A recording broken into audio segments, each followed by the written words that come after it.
Assalamu alaikum wa rahmatullah wa barakatuh. Paix sur ceux qui suivent la guidée, paix et bénédiction sur le prophète sallallahu alayhi wa sallam, sur ses compagnons, ses amis, sa famille, ainsi que sur tous ceux qui le suivront de bonne foi jusqu'au jour du jugement. Il y a une ambiguïté récurrente, en fait, qui revient quand on parle de tous ces sujets, shirk, association, etc. C'est l'histoire du vote électoral dans un système démocratique. Et donc, bon, c'est vrai que je synthétise dans un audio, parce que c'est vrai que c'est un peu fatigant de répéter. Mais bon, je conçois bien que certaines choses n'ont peut-être pas été entendues ou suffisamment dites sur ce sujet. Alors, moi, ça fait des années que j'en parle, hein, je ne sais même plus quelle année, ça remonte à très loin. Souvent, l'argument, c'est de dire la chose suivante. On ne peut pas accuser les gens qui votent de faire du shirk parce que leur attitude est impulsée, validée et encouragée par des savants, qui eux-mêmes sont sur une divergence sur ce sujet, etc., etc. Ok.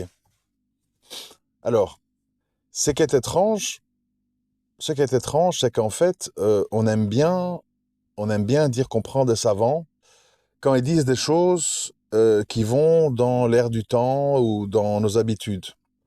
Je ne crois pas que demain, un savant, même s'il a le Coran par cœur et une très longue barbe, s'il vous dit c'est halal de forniquer avec ta mère, je ne pense pas que vous allez l'écouter. Vous allez dire c'est un pervers, c'est un fou, il y a quelque chose qui ne va pas dans sa tête, etc. D'accord? Donc en fait, on est sélectif. On est sélectif. Et ce travail d'être sélectif, quand je donne cet exemple de faire zina avec sa mère, on va venir avec des textes. Ben voilà, Allah il a dit dans le Coran, les femmes interdites, ta mère, tes sœurs, etc., etc. Donc ce savant, il est hors jeu. Alors, ce qu'il faut comprendre avec les savants, c'est très important de comprendre ça. Les savants, ce sont des êtres humains qui ont un temps limité. Leur temps, il est pris par leurs obligations, répondre aux questions des gens, leurs enfants, leur famille, faire de l'argent, etc., etc., etc. C'est des êtres humains. Et un être humain, aussi bon veut-il être, aussi compétent il soit, aussi intelligent qu'il peut l'être, il n'est pas capable de tout comprendre, de se prononcer sur tout.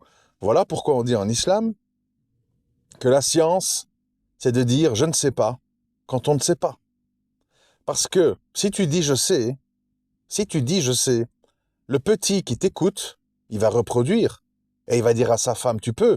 Et il va dire à ses enfants tu peux. Et il va dire à ses voisins tu peux. Et il va dire à ses parents tu peux. Parce que le savant m'a dit tu peux. Donc le problème qu'il y a avec ces savants, c'est la chose suivante. Je manque pas de respect, je ne sais même pas de qui on parle, parce que je ne sais pas quels sont les noms de tous les savants qui appellent à ça, ou pas, peu importe. Ce que je sais, c'est que le savant des savants, le Seigneur unique, c'est Allah Azawajal. Et Allah, il est très clair dans le Coran, sauf pour les gens qui veulent tout rendre compliqué. Bien sûr, il y en a toujours. C'est normal. Quand quelque chose est dit et que ça ne nous plaît pas, on va essayer de tordre les textes et d'alimenter ça en hadith équivoques, etc., pour aller dans son sens. On connaît très bien cette technique. Alors, les savants. Qu'est-ce qu'il faut savoir sur les savants? Les savants, selon mon avis, sont compétents en général, sauf exception. Il y a des exceptions. Hein. D'abord, qui est savant? Quelqu'un qui s'autoproclame savant? Moi, si je vous dis je suis un savant, vous allez me dire, pourquoi tu es un savant? Et je vais devoir vous dire, parce que ma taskia, j'ai étudié chez un tel, je me suis assis chez un tel, j'ai appris les différentes lectures de Coran, machin, je connais les hadiths, Bukhari, Muslim, les tafsirs de hadiths de Nawawi, enfin bon, je vais commencer à vous faire la liste de mon parcours. Je vais dire, ah ouais, c'est un savant. Bon. Sinon, tout le monde peut s'autoproclamer savant. Moi, vous savez, demain, je me fais ami avec un responsable de mosquée, je me mets une taguilla, un camis blanc, et je fais l'imam. J'apprends un peu l'arabe pour pouvoir réciter, etc. Je fais l'imam. On va dire, attention, Abou Rayhan, c'est un imam. Attention, Abou Rayhan, il a une responsabilité. Bon. Ça veut rien dire. Ça veut rien dire. On peut être parachuté n'importe où, n'importe comment. Donc, on ne juge pas là-dessus. Le savant, c'est la personne qui, euh, quand elle s'exprime sur un sujet pointu, pointu, pas sur les fondements, on en a déjà parlé. Les fondements, vous êtes tous et toutes, que vous ayez 16 ans ou 77 ans, vous êtes tous censés les connaître. Il n'y a pas d'islam sans fondement. Si vous ne connaissez pas les fondements, vous n'êtes pas musulman. Si vous ne connaissez pas les fondements, vous n'êtes pas musulman.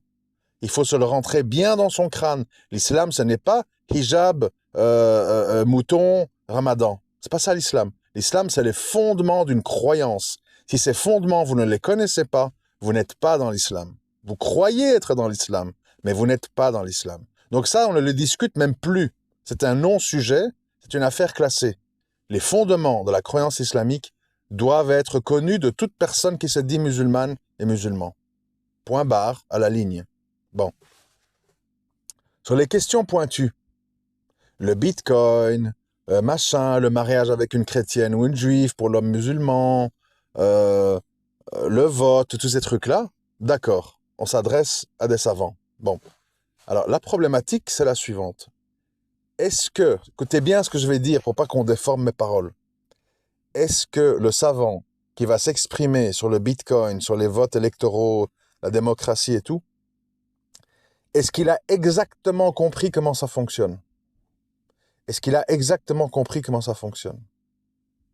Moi qui ne suis pas un idiot, alhamdoulilah, hier il y a un frère, il m'a expliqué une crypto-monnaie qui s'appelle Cubic. J'ai écouté, j'ai compris, mais impossible de me prononcer dessus. Parce que ça demande à dédier un temps important pour aller en profondeur. Donc impossible. Donc je dis, j'en ai entendu parler, mais je sais pas donner un avis ou quoi. Bon. Donc, la plupart des savants à qui on pose la question sur ces sujets-là, ils n'ont pas eu le temps. Ils n'ont pas eu le temps de creuser le sujet. Et même s'ils ont eu le temps, ils l'ont creusé d'une façon théorique. Pourquoi? Parce qu'ils ne vivent pas dans un système démocratique. Ils ne lisent pas les ouvrages écrits par des mécréants qui expliquent l'imposture du système démocratique. Donc, ils se prononcent sur des bases très superficielles. Il y a des musulmans qui vivent en Europe. Certains politiciens défendent plus le droit des immigrés que d'autres. Donc, est-ce que c'est une maslaha que les gens aillent voter pour l'un des deux? Tout en sachant qu'il y en a un des deux qui les menace de les expulser de leur pays et de fermer leur mosquée. En gros, c'est ça. Hein? Je caricature, mais en gros, c'est ça qu'on leur dit. Point. On leur dit pas plus. Alors, qu'est-ce que vous voulez qu'ils disent? Je vous le redis à chaque fois. Qu'est-ce que vous voulez qu'ils disent? On dit, cher, si on vote pas Mélenchon, Zemmour, il va tous nous mettre dans des avions vers l'Algérie et le Maroc, les grandes terres bénites qu'on aime tant pour aller en vacances, mais pas pour y vivre. Et pour se faire enterrer, oui, à la limite. Mais pas pour y vivre. Tu t'imagines le grand châtiment divin, si on devait quitter la franc-maçonnerie républicaine française pour aller dans nos terres d'islam, où il y a le hadan, le voile, le couscous, les chameaux, tout le monde s'aime, tout va bien, justice sociale, la police qui n'est pas corrompue, pas de hashish, pas tout. Tu t'imagines la punition si on doit retourner là-bas. Donc, cher, tu peux faire une fatwa, s'il te plaît, que tous les musulmans ils votent Mélenchon. Au moins, on pourra sauvegarder ça et ça. On peut rester en France. Je peux ramener ma madre à se faire opérer à Sainte-Pétrière, machin. Et les gens sont mis dans une situation où les gens qui les écoutent leur font pression pour qu'ils se prononcent sur quelque chose. Et c'est comme ça sur beaucoup d'autres sujets. C'est comme ça sur beaucoup d'autres sujets. Je peux vous assurer un truc. Écoutez bien. Si demain, je vais chez un savant important, très, très reconnu, et je vais commencer à expliquer à ma façon, pendant une demi-heure, une heure, tous les bienfaits, les avantages d'un chien en Occident. Tout ce que ça apporte à la société, etc. Et j'ai dit, voilà, les musulmans, il y a beaucoup de solitude, il y a beaucoup de familles monoparentales, il y a beaucoup d'enfants qui veulent un animal, tatati, tatata, et parce que ci, et parce que ça. Et j'enrobe, j'enrobe, j'enrobe, j'enrobe. À la fin, le savant va dire, bon, ben finalement, oui, vu le waqi, le contexte, voilà, Allah n'en parle pas en mal dans le Coran. Bon, il va commencer à justifier une réponse qui va aller dans mon sens parce que j'ai su le convaincre. Donc il faut faire attention de faire la différence entre ce qu'un savant dit par conviction et par compétence et ce qu'un savant dit par pression psychologique extérieure. Il y a des frères, en Belgique et en France, pas spécialement des savants, des prédicateurs, des gens qui ont un certain niveau, ils subissent, enfin par le passé, parce que moi je suis hors système depuis pas mal de temps, je ne sais pas tout ce qui se passe là-dedans, mais ils subissaient des terribles pressions sur le riba. Parce que beaucoup de gens voulaient acheter un commerce, voulaient acheter une maison, et ils cherchaient des failles pour pouvoir le faire. Et il fallait avoir une très grande force de caractère. Certains d'entre eux y sont arrivés, alhamdoulilah, pour résister. Surtout quand des confrères, d'autres prédicateurs, d'autres imams, eux, ils ouvrent les vannes et ils disent allez-y, si tu ne votes pas, si tu ne vas pas voter, tu as trahi la Oumma. Quand toi tu viens et tu dis il faut pas voter, on dit ouais mais attends, l'autre c'est pas un idiot, pourquoi il dit l'inverse de toi? Donc vous voyez, il faut pour défendre l'islam, il faut une grande force de caractère. Il faut, comme le frère nous a expliqué dans le cours d'hier, le musulman, le muwahid, c'est quelqu'un qui a laissé toute la dunya derrière lui. Les gens, la famille, la police. C'est pas la priorité de sa vie. C'est derrière lui. Il refuse pas les bienfaits d'Allah. Voilà, je dis ce que j'ai à dire, on me laisse en liberté. Alhamdoulilah. Je fais les rappels que je dois faire à ma mère. Elle m'écoute. Alhamdoulilah, tant mieux. Voilà, je l'ai fait de la meilleure des manières. Je ne vais pas commencer à chercher le conflit. Je ne vais pas commencer à penser que pour être un bon musulman, je dois être en tôle, je dois être dans des trucs de violence, je dois être virulent, je dois provoquer les gens, je dois les humilier, je dois les rabaisser. Mon frère, ta barbe, mon frère, la cigarette, ma sœur, ton voile, ma sœur, le truc. Je ne pense pas que mon niveau d'islam dépend de ça. Je dis, voilà ce qu'Allah il attend de moi. Il attend l'unicité, que je ne lui associe rien. Il attend que je me désavoue des mouchriquines et de leurs idoles. Et il attend de moi que je fasse l'alliance et le désaveu. Alliance avec mes frères et sœurs monothéistes, désaveu envers le reste. Désaveu comment? En foutant le feu, en tapant les gens, en donnant des coups de couteau à Allahu Akbar? Non. Désaveu. À toi ta religion, à moi ma religion. À toi ta vie, à moi ma vie. Chacun fait ses choix, on se retrouvera le jour du jugement. Point barre. Pas de cris, pas d'exaltation. Mais pourquoi t'es apostat? Et pourquoi t'es mécréant? Et pourquoi t'es associateur? Nanana. Non, ah, tu veux être associateur? Ah, c'est dommage pour toi. T'as raté ton coup. Tu pourras remplir ta barbe de musc et parler un arabe littéraire parfait. Si t'as fait ce choix-là, ça va se retourner tout contre toi. Mais tu peux, hein. Si tu penses que c'est pas grave, il n'y a pas de souci, hein. Ouais, bien sûr. Bien sûr. Donc, il faut, le croyant convaincu, il est très serein. Et il est très attentif à sa propre personne. Par exemple, le frère, hier dans le cours, il nous a dit, on dit désaveu, machin, tarot, démocratie, là. D'accord. Mais on oublie quoi dans l'affaire? L'alliance. L'alliance, ça veut dire que vous qui écoutez, qui êtes des monothéistes convaincus, vous devez vous rencontrer dans le monde réel. Vous devez faire des activités dans le monde réel. Vous devez marier vos filles et vos fils ensemble. Vous devez consolider vos liens. Ça suffit pas de désavouer, et un tel est hypocrite, et un tel est associateur, et un tel est innovateur. Ah ouais, mais et toi et tes semblables, vous rencontrez pas, Vous n'allez pas en vacances ensemble. Vos femmes ne se connaissent pas. Vos enfants ne se connaissent pas. Vous ne parlez pas dans la vraie vie, toujours par chat et commentaires et messages interposés. Et il faut faire l'alliance aussi. Sinon, l'islam, il est incomplet. L'islam, ce n'est pas que dire non, non, non, non, peut pas, peut pas, peut pas. Il y a aussi oui, oui, oui, tu peux, tu peux, tu peux. C'est comme ça qu'un être humain est équilibré. Quand il est dans une situation du juste milieu.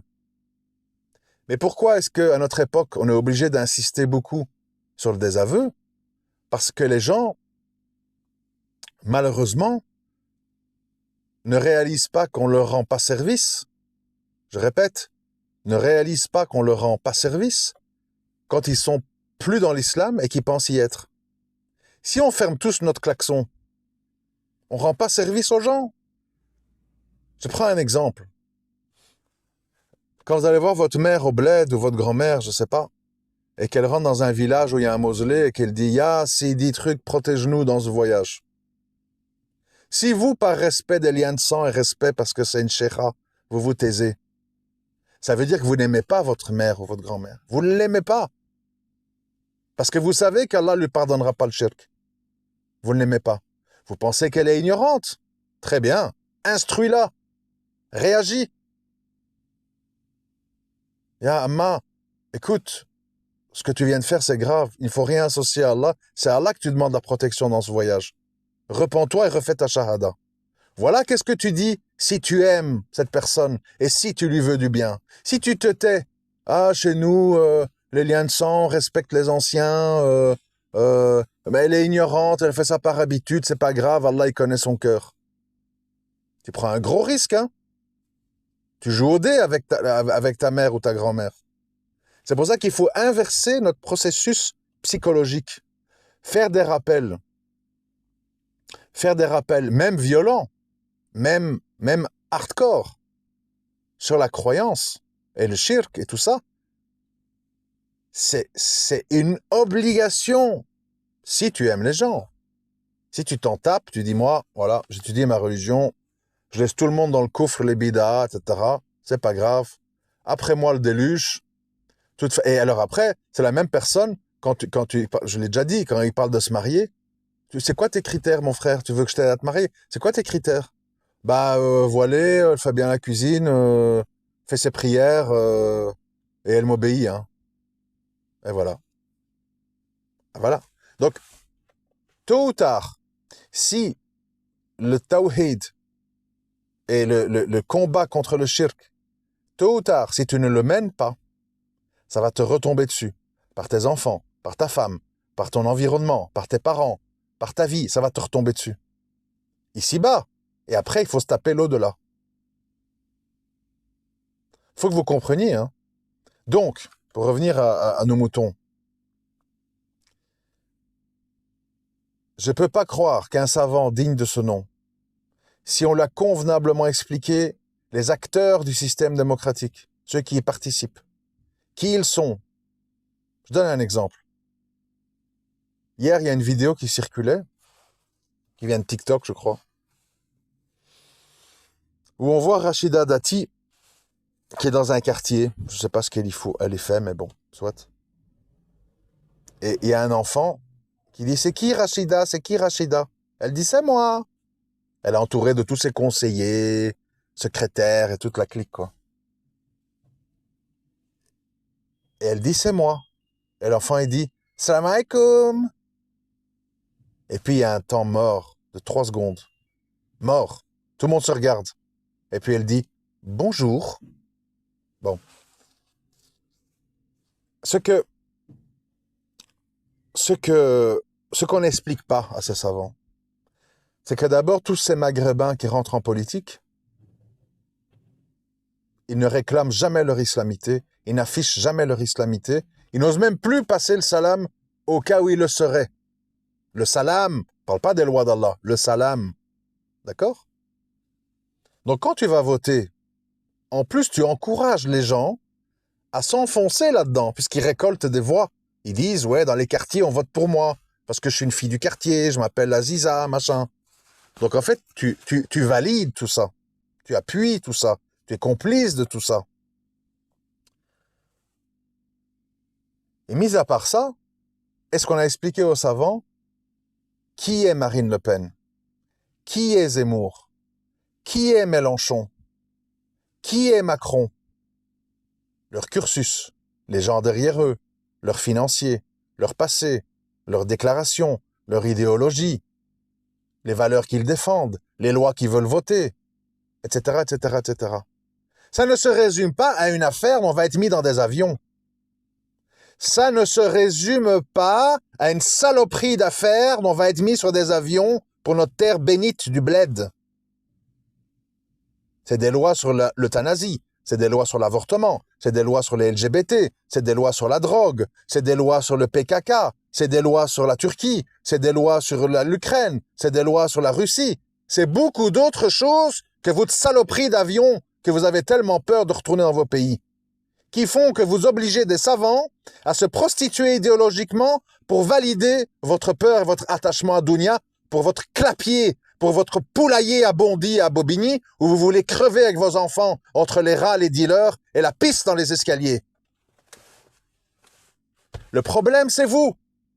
Le problème, c'est vous. C'est pas les savants, c'est pas l'islam. Le problème, c'est vous. Vous êtes ambigu. 1, 2, 3, vive l'Algérie, mais je veux pas y vivre. La France est dégueulasse, islamophobie, j'en peux plus, machin, mais tu veux y rester au point de faire du shirk pour pouvoir rester. Le problème, c'est vous. Et vous contraignez les savants par des pressions psychologiques pour avoir le droit de voter et rester. Rester, si Allah le veut, parce que vous aurez beau faire des galipettes et des cabrioles, quand Allah il leur a sifflé la fin du jeu, parce que là, il nous laisse du temps, parce qu'il est miséricordieux, Allah. Il est miséricordieux. Il nous laisse être là, soi-disant, dans nos écoles d'arabe, de Coran, au milieu des dealers, des femmes nues, des transgenres, des Marianne à poil, de la Tour Eiffel avec tous les touristes, monuments francs-maçons, etc. Il nous laisse du temps pour réfléchir. Est-ce que vous allez méditer sur le fait que nous sommes dans l'époque de la fin des temps et qu'il est l'heure maintenant de se retirer du game, de se préserver du mal qui est partout, partout, partout, omnidirectionnel. Oui, mais il n'y a pas que du mal, il y a les hôpitaux, il y a la CAF, il y a la carte vitale. Oui, mais moi, je parle d'idéologie. Notre but ici sur Terre, c'est pas de nous appesantir, de vivre 90 ans et de faire pipi dans nos lits et de vivre le plus longtemps possible. C'est pas ça le but de la vie. Le but de la vie, c'est d'accumuler les bonnes actions en ayant une bonne croyance. Que tu meurs à 15 ans, à 20 ans, à 30 ans, à 40 ans ou 50 ans. Le but, c'est pas d'être là à slalomer, il faut pas mourir, et ma mère, elle a le diabète, et mon fils, et mon truc. On va tous mourir, mais on va mourir sur quoi? Sur le shirk, sur le koufr, sur l'humiliation. Comment vous croyez qu'ils se sentent actuellement, les Arabes israéliens qui vivent en Israël? Qui sont pris dans les mosquées, hein? Il y a des mosquées, ils prient là. Tout Gaza Rafah est rasé. Des orphelins, des cris, des pleurs, des trucs. Des animaux déchiquetés, des gens, des vieux. Et eux, ils vivent chez le tueur de masse. Vous imaginez dans quelle folie on est, en fait. Là, nouvelle cabriole. Oui, mais qu'est-ce que tu veux qu'on fasse? Le monde arabe, il veut pas des Palestiniens, et personne ne veut de l'islam. Ah, mais c'est pas les mêmes que tu m'as dit que c'est des gouverneurs qu'il faut respecter? Ah, il faut savoir. Tu me dis c'est des merdes, mais tu me dis en même temps, oui, mais attention, si tu fais quelque chose contre eux, t'es un khawarij, t'es un takfiri. Ah, tu veux quoi alors? Tu veux garder ta merde, tu défends ta merde. Et puis tu dis, oui, mais bon, c'est pour ça qu'ils les aident pas, merde. Ah, mais quand on te dit que c'est ça, tu nous dis, oui, mais non, attention, faut pas faire le désordre, c'est les khawarij. Vous voyez, le slalom des hypocrites? Le jeu de micmac dans lequel on est? Il y a toujours une cabriole.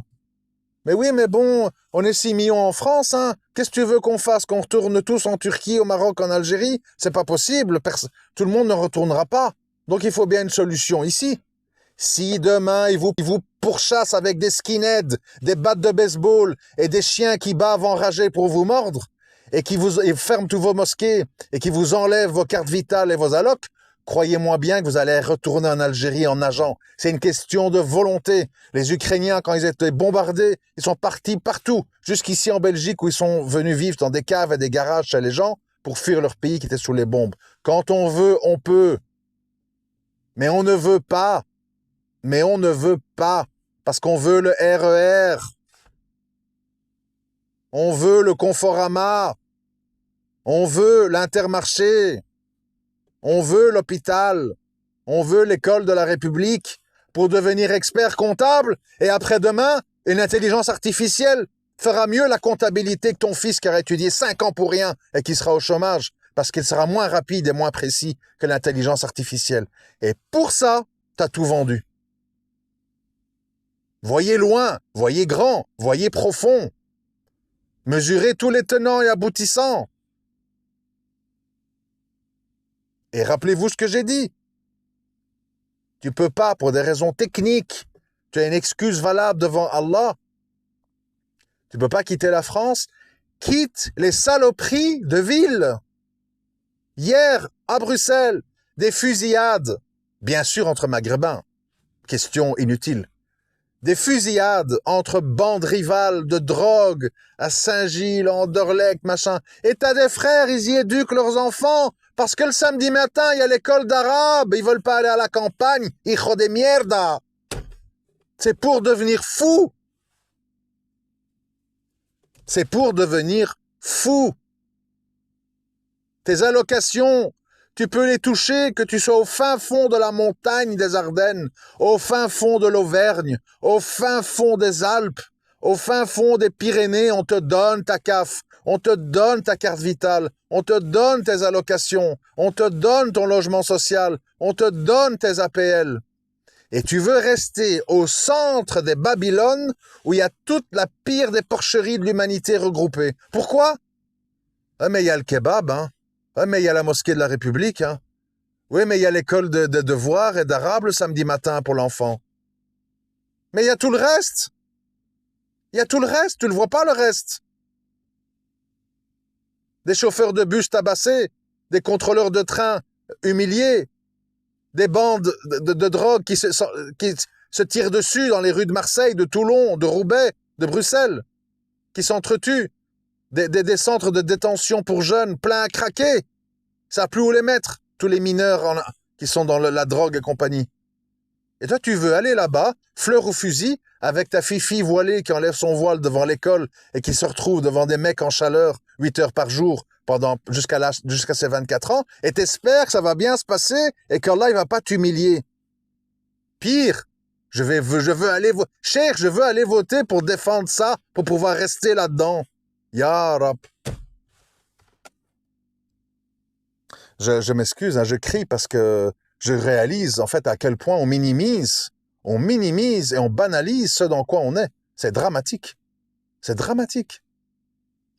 Donc je vous dis, voilà, je vous dis, les savants sont pas toujours compétents dans tous les domaines parce qu'ils sont parfois mal informés.